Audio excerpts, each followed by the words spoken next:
You're listening to episode 203 of the Humans 2.0 podcast with guest Tami Bonnell and your host, Mark Metry. Tami is the CEO of Exit Realty, one of the biggest real estate agencies in North America, and is an internationally renowned leader in the industry and instrumental in building 3 major brands. She was recognized as one of the 200 most powerful and influential people in residential real estate, among the top 20 corporate executives and among the top 10 women leaders. She's a 30-year veteran in the industry and overall an astounding leader that I've had the pleasure to get to know. She has a big heart and truly and genuinely cares about others. Her leadership and communication skills will definitely shine across this interview, and we talk about some pretty heavy, very impactful topics that I really wasn't expecting. If anything to you sticks out, feel free to take a screenshot while you're listening of the podcast. Be sure to put it up on your favorite social media network. Definitely tag myself and tag Tami, and we will give you some feedback. Without further ado, episode 203 of the Humans 2.0 podcast.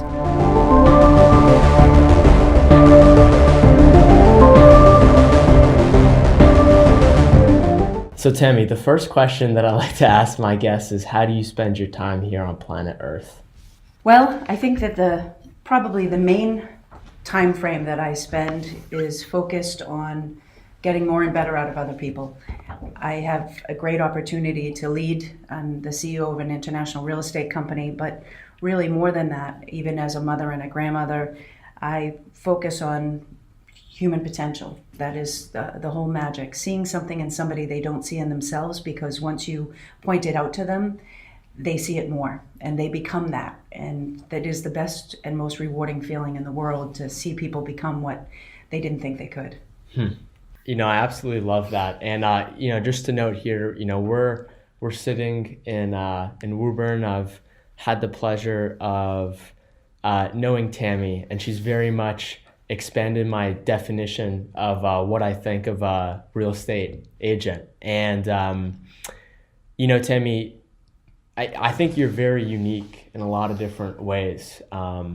But when I look at you compared to, my probably obsolete, delayed knowledge of the real estate industry, you're definitely, like a shining star within that. So I want to ask you, how did your life path develop from, when you were a kid to being, CEO of a gigantic corporation today? Well, I think a couple of things. Our parents were new to work, Irish, really strong work ethic. So we all started working very, very young. Actually scraping windows at 10 years old for less than $2 an hour. And so that opportunity, I used to ride with my dad in the car on Saturday mornings to collect rents and get the opportunity to watch him at planning board meetings. He was a builder and a developer, and thankfully he made it and lost it a few times. So we really witnessed the extreme highs and lows, and how you survive through that, and how do you make it to the next level. And we were not a 9-to-5 family with dinner at 6 o'clock every night or any of that kind of stuff. Sometimes it was all steak for dinner, and then sometimes it was breakfast for dinner, right? Depending on where the cash flow was and that kind of thing. But one of the biggest things they instilled in all of us was an excellent work ethic. I love that so much. And, people ask me all the time, like, how did you become like an entrepreneur or any of those words? And I always tell them, when I was a little kid and I saw my parents, wake up in the morning all the time and go to their job and eventually start their own business. That's where I got it from. And I think, like, as a kid, when you see that, it starts to develop kind of in yourself. So, growing up, did you always have that kind of work ethic? Did it take you a while to build on that path? And did you ever, when you were living your life, did you ever come across kind of like a a fork in the path where you had to think about things differently, or maybe something arose that kind of challenged your mindset and maybe, kind of unlocked like a higher up level of Tami, if that makes sense? That does make sense. I think certainly from a leadership perspective, when you get the opportunity to witness other people that lead, and you start deciding, okay, I want to surround myself with people like that. I want to emulate them. I want to be like them. And so I actually worked for a gentleman, his name was John Burchett. His name is John Burchett, actually. I worked for a gentleman, and these people started a company on a diner's card and literally got it up to $113,000 in debt before their company broke and started to break free. So it was an example of somebody having the courage and just keep going and keep pushing and keep pushing. And we're talking about decades ago where that would probably be $1 million and change today of literally looking at that ominous debt on your own from your own personal efforts, not from raising funds, literally their own personal sweat and efforts. But when I had 3 young children, my husband and I, we had 3 young children, and I was managing for them, and our brother got in a really serious accident. He was hit by a car. His car broke down on the highway. He was hit by a car, and he lost his leg. He ended up with 22 reconstructive surgeries. It was absolutely brutal. And in the beginning, he was in the hospital in Boston, and he's a veteran. He's a Marine, and they wanted to keep him, they wanted to send him to the VA hospital, which would have been a death wish, honestly. And they all knew it, but he didn't have insurance. He was a veteran. He was a Marine. It was really a really tough time. And I went in to talk to my boss. Both my sister and I did the same thing. She was in management. I was in management. Both went in and talked to our bosses of, we need to take a break from this. We need to make sure we concentrate on our family and making sure everything was okay. And I will never forget the words that he said to me because it's embedded in me. He said, Tami, listen to me. I'm going to still pay you what I'm paying you in management. You're going to do some homework for me in Boston while you're there. And I'm going to keep this job open for you. Trust me, you've made me more money than I will ever make for you because I'm a good business person, but I'm also a human being. And I want you to go do it. And something just broke in me that I can't even explain. I just drove away crying, thinking, I want to be like you. I want to be that caliber of a leader, that if someone comes to me, that I don't do it about profits. It's what's the right thing to do. What's the right decision that will be something that people will resonate with and that they'll remember. And I will remember that forever. And it was 3 decades ago.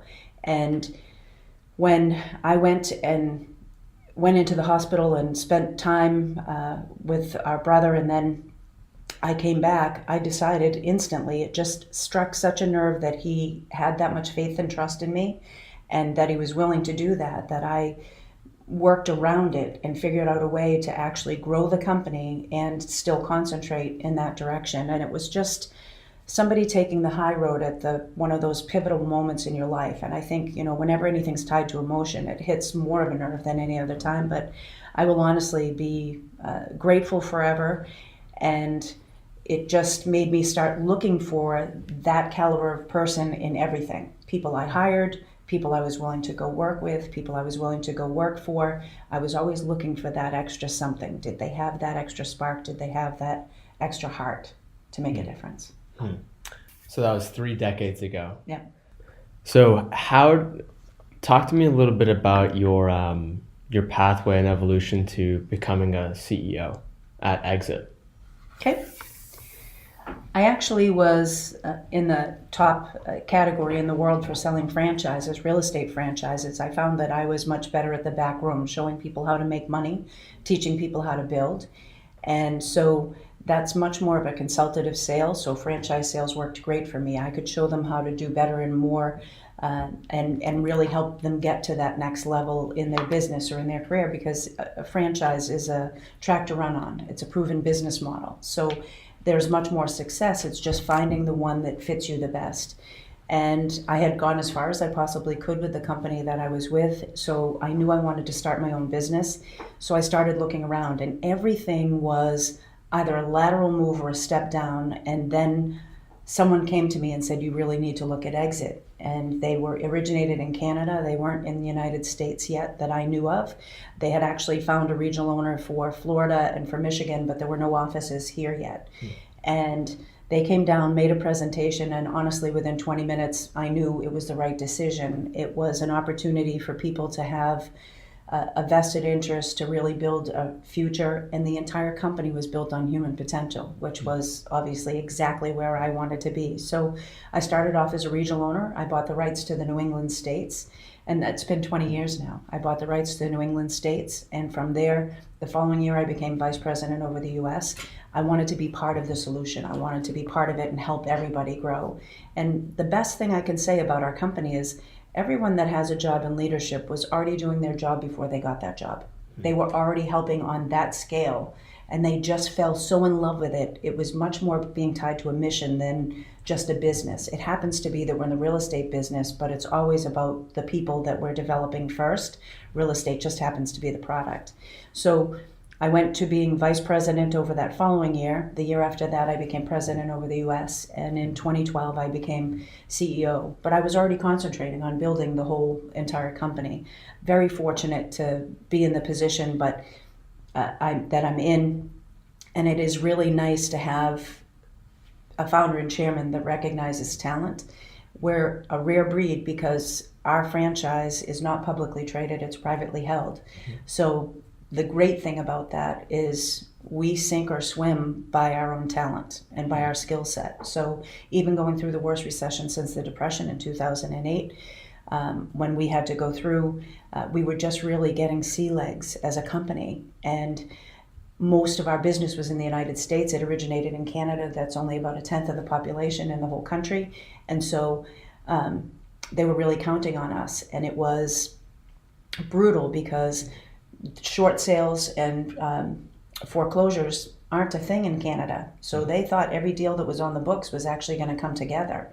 And it took a long time for it to really, that reality to sink in. Oh my gosh, this isn't coming together. How are we going to make this work? And so we actually had to sell our way and think our way out of the recession. And it created such a solid foundation and such a bond for everybody that's here. We really went arm in arm in lockstep and pulled together as a team to take it to the next level. So our foundation is so secure, and the caliber of people that we've been able to attract is just an incredible gift.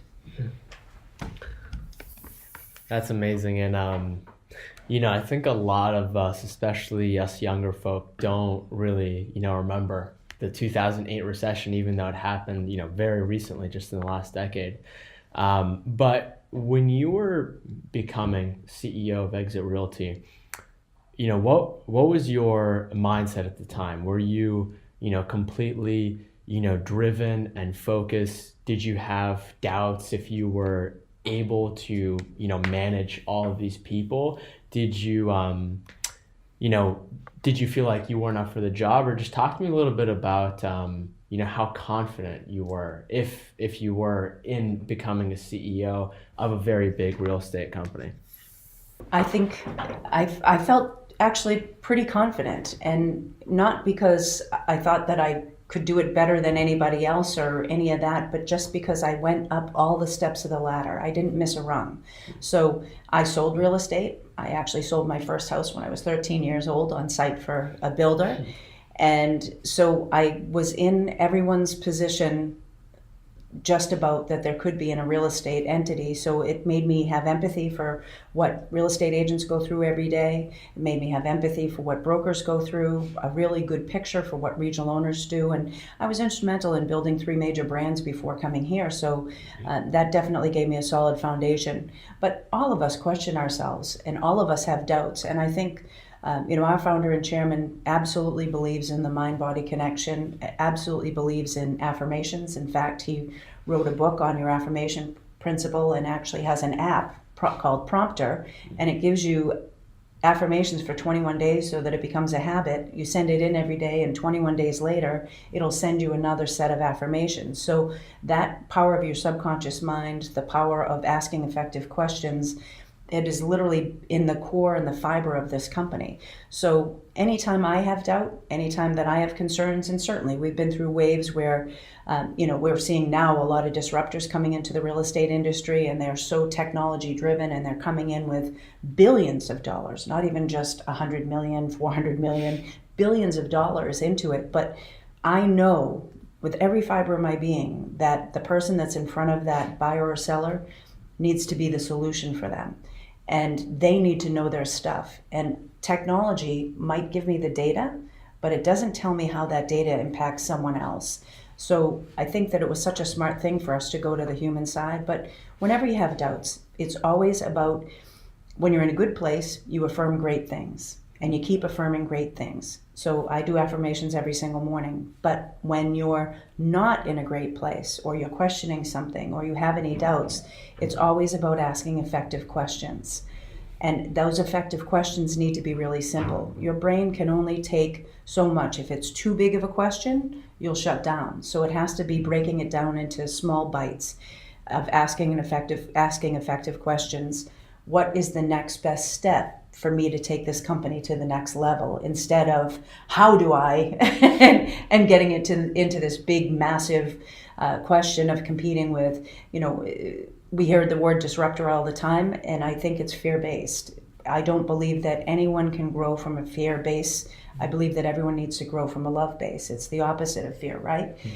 So faith is the opposite of fear. Love is the opposite of fear. And if you can really build from that foundation, yes, you have to do your homework. Nobody can just jump in and be in a position. You have to do your homework.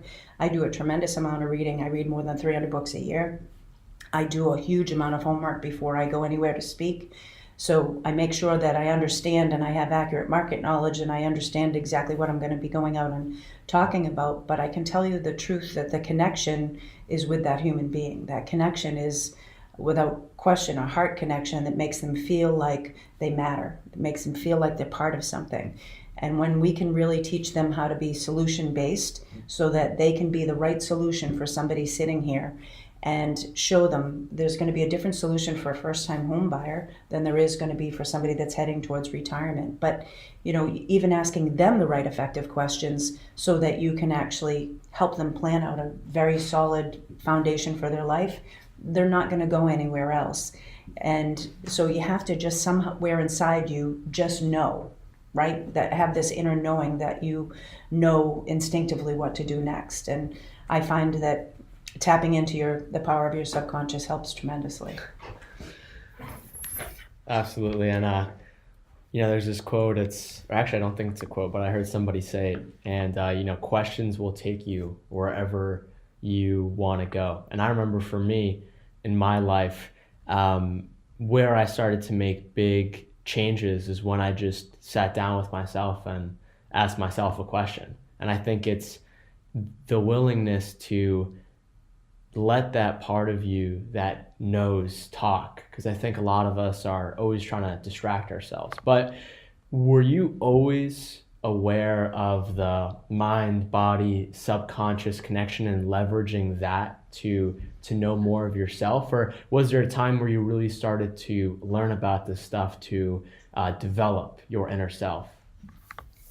Without question, at this company, that has been a focus and a foundation. But for us, myself and my family, we've been involved in martial arts for 30 years. And so we've been involved in Taekwondo and Kung Fu, primarily Taekwondo. So everyone in my family is a second degree black belt or above. And it has everything to do with the mind-body connection, finding that right school, because there are some that it's all about punching and kicking. But for us, and yes, we do know how to defend ourselves and we do know how to fight, but it's really about that entire mind-body connection and making your whole it's a way of life. And that was more of it than anything else, was living that way of life. That was probably the first place of it being introduced on such a solid level that you could really meditate. It taught me how to meditate and get into a quiet place, to get to creative visualization. But so much of it has to do with the entire way of life, not just one facet. And that made you start to trust in a higher power, a higher self, trust in the universe in some way, shape, or form. So we always had that connection. As a family, we went together 3 times a week for more than 15 years. So that really gave them great exposure, our kids great exposure to the same thing. And imagine getting that exposure at such a young age, because it's obviously been something that we're starting to roll into this awareness as a world, but it wasn't really out there then. Certainly not 30 years ago, it wasn't out there. And it gave us that opportunity to be able to connect even better for us as a family, because we decided that everyone was connected and everyone was part of a family. We even had some masters stay with us from other countries for a year or two. Actually, we had one that stayed with us for 5 years. And we're still family, and we're still really, really close. But that was an amazing thing for our children to witness, such a dramatically different culture, such a dramatically different way of life, and realize that even though there were some extreme differences, there was so much that was exactly the same, right? It was incredible. Yeah, absolutely. And, I found that, everyone's, depending on, wherever you are in your own path, your profession, your position, everyone has their own nuances that makes them unique, whether it's an individual or like a field. But I found that, a lot of us, we just speak the same language. You know what I mean? If we're at that level. And, that's why I love doing this podcast. Like, I get to talk to so many different people that are in so many different various aspects of life, but it feels like we're all kind of speaking the same language. So maybe like in a bigger theme of a topic, and maybe you don't view life this way, but when you look at your own life, what are the cards that you feel like you were dealt with, that you've had to endure and grow throughout your entire life? So for example, me, I think the cards that I was definitely dealt with were some health issues, some family things, and maybe some internal aspects about myself. But when you look at your life and your biggest struggles, what have those been that you're willing to share? And how has the situation around each struggle kind of developed, and how has that evolved? If that makes sense. It does make sense. I think all of us have family issues. I think that, I saw a t-shirt one time that said, children of a functional family. It was a convention, and there was one person sitting in the audience. So, and that doesn't have to be parents. It can be any type of outside thing, or you can even run into financial things and that kind of stuff. I had major health issues. Not from major health issues like people facing life and death, but I had a few times where that picture was in front of my face. So I had actually probably the first one that for a challenge, and this is kind of a strange thing, but I was born with Bell's palsy. I was delivered early so that my grandfather could see me born, because he wanted to see a girl born in the family that was a southpaw, and I have 3 older brothers. And they had to use forceps and all sorts of stuff, and basically the nerves on one side of my face didn't come to life. So I had a crooked smile, and I couldn't smile straight. And I remember even hearing my parents talk about it, like she'd be so cute if, or, I remember that's probably my first memory of something in that direction. So I used to go in front of the mirror and practice smiling and talk myself into it and tell myself that I could smile and that I could smile straight. Wow. And now I actually can smile straight. I actually taught myself how, which brought a lot of nerves back to life, which is kind of magical, right? So unless I'm really overtired, usually you can't see, or if I'm really emotional, you usually can't see that side. So that first thing taught me that there's an amazing amount of things that you can do if you make up your mind to do it. I don't think I really realized it at the time. I just didn't want them to be disappointed. And so I saw that picture in my mind.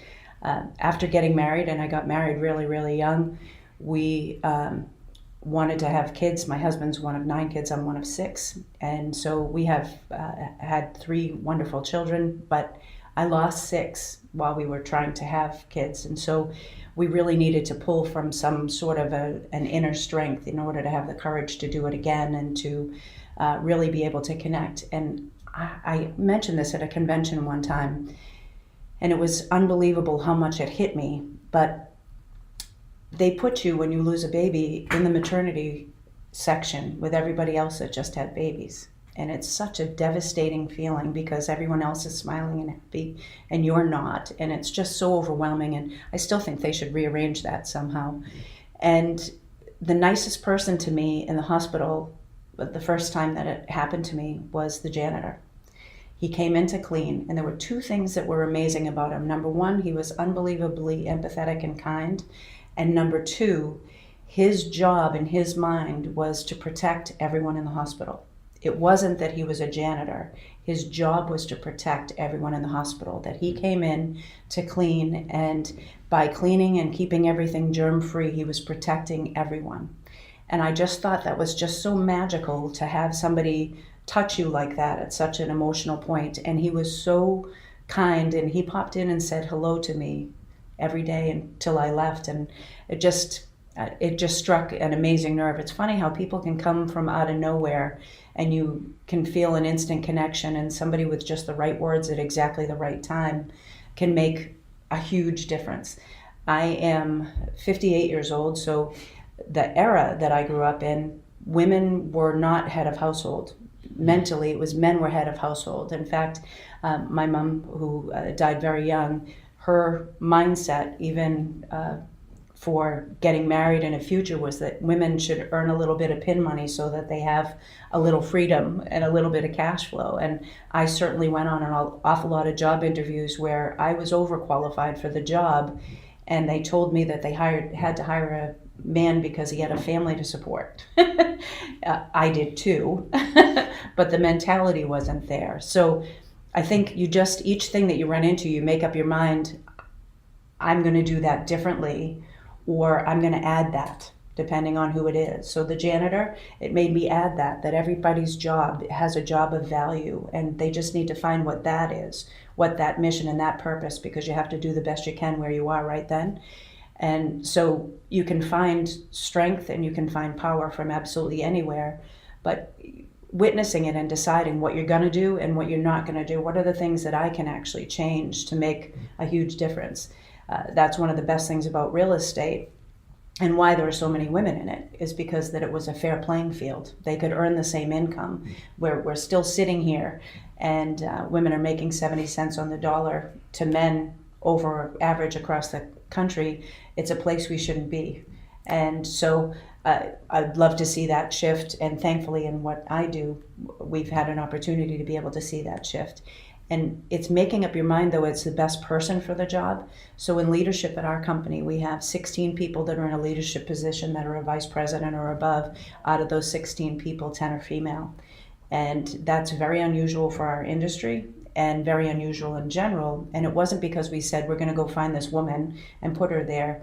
We literally said we're going to find the best qualified person for the job, and there was no parameters, nothing on gender, nothing on where anybody came from. It was just that we were going to find the best person for the job. And I think, a lot of those things, as I start looking back, a lot of those things just started to carry from younger age, and you just made up your mind. These are the things I'm willing to. Here's the things I'm willing to go with, and here's the things that I'm going to draw a line in the sand. I'm not going to allow that to happen going forward. Man, that was amazing. And just sitting here and But Shane competed. He actually even went and spent some time in Thailand and competed in Muay Thai in Bangkok. He really was a very talented martial artist. When we had to do an exhibition at Songus Arena, and it was an enormous arena, and the stage was right next to the river, and the river and rocks was probably a 40-foot drop, and literally the stage was over to the edge of it. And Shane rolled sideways, went up in the air and rolled sideways 3 times and went over 12 people and kicked a board in midair. And he rolled sideways. I'm talking about rolling sideways like having your entire body prone. It was something that very few people that I've ever witnessed have the capacity or the ability to do. And he had to stop and snap and drop. And if he missed by a foot, he would have plunged 40 feet into the river. And it was up on this huge stage, and it was absolutely unbelievable. And a lot of the masters are Asian, most of them Korean, that were with us at that point in time. And Shane was in his mid-teens, and they came up to him, and it was very funny from a whole cultural standpoint. And they were like, "Shane, white men can't jump. How did you do that? And we've never seen you do that." And he said, "I've done this more than 1,000 times in my head." So he went and he practiced in the dojang 3, 4, 5, 6 times a week. And he did physical practice, but he did more mental practice than he did physical practice. And that was just absolutely unbelievable. And to see them rush this stage, I mean, 7th, 8th, 9th degree black belts coming up and looking and realizing that, wow, that clicked. It really clicked and it caught on. So for me, that was a terrific thing, seeing that we've done this all together as a family, because part of our job is just to put them in front of the right people. It's not always going to be us that's going to get the most and the best out of them. For me, the more you do it, the better you get at it. So it's always, you can change your entire mindset in 120 seconds. It's why I say that 120 seconds, all of us have 2 minutes. I don't care who you are, I don't care what it is you're doing, all of us have 2 minutes. So if you can quiet yourself down for 2 minutes and just literally, who you're going to meet today, you know what you're going to do, if you're going to be in a classroom or if you're going to be making a presentation, picture the perfect outcome. The more you do it, and then do the same thing for sports, or if you're going to play a game or you're going to do anything, just picture that perfect outcome. What does that look like and how do you feel? And when you take that feeling with you, you can start doing it more and more. But don't start with, oh my gosh, I need to sit down and meditate for 20 minutes, or I need to visualize my whole life. Start with those tiny steps. We suggest to all of our people starting with a vision board, right? All the things that they want to achieve, and not just things that they want to buy, the things they want to experience. Those things that they really want to experience. Maybe it's taking their family on a trip, or maybe it's them being in perfect health. Whatever it is that they want to experience, that they put those things together on a vision board, because you can walk by it and see it on a regular basis. That doesn't sound like hocus pocus, right? That doesn't sound as out there. And then start to close your eyes and visualize day to day, but just taking one day at a time. And pretty soon you'll start to get into it being a regular habit. And the more you do it, the more it comes true exactly the way you pictured it. But start small. It's always those small steps that take us a whole lot further. One of my favorite books is The Kaizen Way, because it's a Japanese culture of doing small steps to accomplish really big things. If we were flying from Los Angeles to Boston and we adjusted literally just 1 degree, that plane, we're going to end up somewhere in Canada, right? If we ended up north, or we're going to end up in DC if we ended up south by just 1%. So if I just did one more thing each day, one small step, and so visualization, meditation, they absolutely work. Just start with a small step. It's like when you want to work out. Put your sneakers at the end of your bed. You're much more likely the next morning, because you're trying to set yourself up for it, to do it. So all of those little things, how can I set myself up to succeed tomorrow? What are the things I need to do?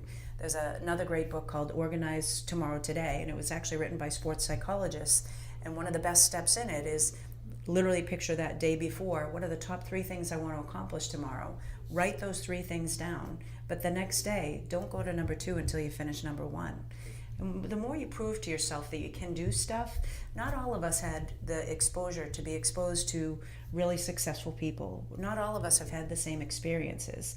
And so sometimes you have to create those experiences yourself, whether you look it up through technology and do the homework, or surround yourself with more people. But the more you take those small steps, the quicker you're going to get to the other side.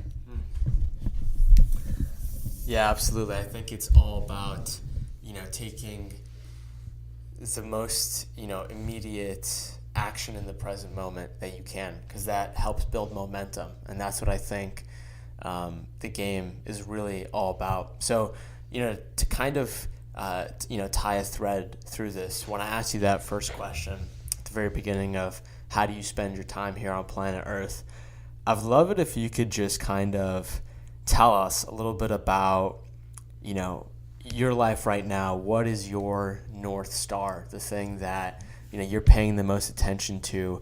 And then also, how do you identify somebody else's gifts and point that out to them? Well, that's a mouthful. I believe my true north is to help get more and better out of other people, to find those gifts in people. I believe that is exactly what I was put here for, so that people can really see that they can be anything that they want to be, and really for them to be able to ask those effective questions. And even if that doesn't end up staying working with me, that's okay, because all of us were put here with a special purpose in mind. And that doesn't mean that it is even necessarily a job. Maybe there's something outside of our job that we're doing that's going to impact so many people. But I do believe that we were all brought here with that something specific, and that we're supposed to find that. And I'll tell you, when you feel it, when you know that you're in a perfect alignment with the universe, when you feel like you're in the right lane, you're in your lane, when you owned the day, you know it. Every one of us has had moments like that, even if there haven't been a lot that have been strung together. Every one of us have had moments that we knew, today I nailed it, today I owned the day, today there wasn't anything that I would have rearranged. This is exactly where I belong. And those days start connecting more and more if we stay in the present tense. So we have to really stay aware of that, and I think that that really does make a huge difference. As far as other people, I believe that we're all connected. There's a great course that you can take from Heart Math, and it makes you connect and align literally, because there's a magnetic field between your heart and mine that it makes you connect. And I think the best way to find other people's gifts, and I want to be in alignment with whoever I'm in front of. I want that symmetry of being present when I'm present. But my first thing, even if it's a tough negotiation or I've got to let somebody go, it doesn't even have to be when I'm just finding somebody's gifts. I need to listen more than I talk, and I need to focus before I walk into that room or before I'm present in front of that person, that everything I'm going to do is going to be from a position of loving that person. Even if I don't like their behavior right now, right? That I can do it from loving that person. And when I come in from a position of love, I can make that person at ease more. Before I get in front of most people, I do my homework on them too, so that I know enough about them that we can find some sort of a common ground. Then when I ask questions, they're not as standoffish. They're much more willing to give you that information. But I think starting from a position of love, asking the right effective questions, and after you ask the question, stop talking and just keep listening. And for me, tell me more, help me understand, paint the picture for me, making sure that you can keep pulling out of them, because a lot of times the first thing they say isn't really what they want to say, it's what they think you want to hear. And then as you start to say it more and more, they start to come out with what it is that they really did want to talk about. And most people have dreams. You can go back into where their dreams were and what they pictured for themselves. And now when you start to find that, now we can find a special talent in a lane that they can start working towards anyway. Absolutely, and I really do think that's the greatest gift that you could possibly ever give somebody in their entire life, to help them reveal a part of them to themselves. I think that's the best thing ever. So, Tami, I'd love it if we could close off here by first off telling us a little bit you have a upcoming podcast that's coming out.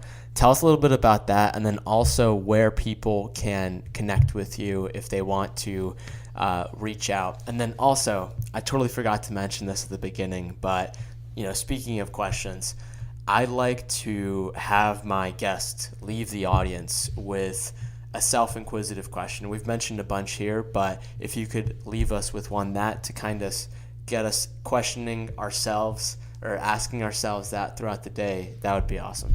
Wow. So I'm going to be doing a podcast called About Your True North. And it really is about that. And this, hopefully I don't get too emotional, but it really rung true with me. I've always been fascinated with the North Star. And I did a whole bunch of homework. I did a speech on your true north, but it came from our granddaughter, Esme. And we lost our son, Shane, a little less than a year ago. And it was overwhelming for all of us, and it still is. If I had to tell you that sometimes that moment between dreaming and waking when I think he's still here is the best part of my day, it's very, very true. But I want to honor him, and I want to honor what a good soul he was and what a good person. He wanted to make a real difference in veterans' lives, so we're starting a charity in his honor called Shane's Gift, and we really want to make a difference. And Esme was such a pal to Shane. They were so close, and they did all sorts of projects together, and Esme and I like to cook together and bake together. And I had her over for a day, and nothing went right the whole day. And normally with me, she's an angel, but she wasn't behaving. And we both knew it. When I brought her back, we both just didn't feel great. And about 2 hours later, she came bombing through the door, came over to me, grabbed my hand, brought me into our den, and stood up on top of an ottoman, literally lit the lights behind her so that it almost looked like she was on a stage. And she whipped out a speech that she had in her pocket. Now picture this, she was 7.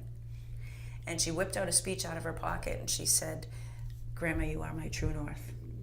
And the second she said that, I just thought, I really do want to be that for someone. I really do want to be that for people.